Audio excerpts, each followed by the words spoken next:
We've all heard of families where relationships were harmed by the way an inheritance was handled. If you don't want to be one of those families, stick around. Today we're talking about 5 things you need to know about family inheritance. Number 1, big or small, the same issues arise. You don't need to be a gazillionaire to be affected.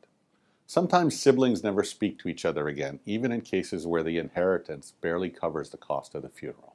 Rule number 1 is, don't assume that there isn't enough to worry about. 2, a will is the key. People who don't have a will think they've got plenty of time to take care of it, later.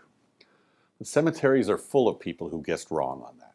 You need a will and it needs to be current, so review it every 5 years. Rule number 2 is, make sure you have a legal will.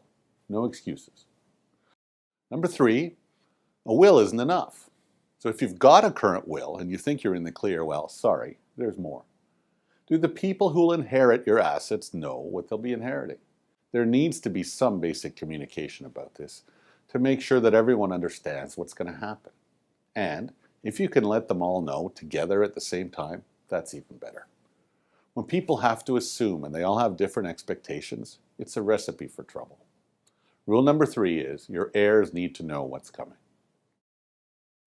4, pre-mediation can make sense. In a mediation, people are brought together with a neutral third party and they examine everyone's interests to work towards a satisfactory conclusion.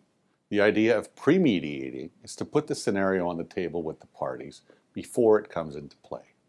If you already know that what you're leaving your heirs is going to cause problems after you're gone, why wouldn't you want to readjust things while you still can? If this idea scares you, it's a pretty good sign that you could really benefit from this.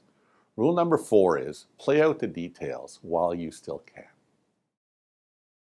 5, surprise is not a good thing. Tom Deans wrote the book Willing Wisdom, and I've heard him speak several times. He describes a sound that lawyers tell him they sometimes hear at the reading of a will. When an heir is caught by surprise and there's kind of a that surprise sound coming from any of your heirs is really not what you should be going for.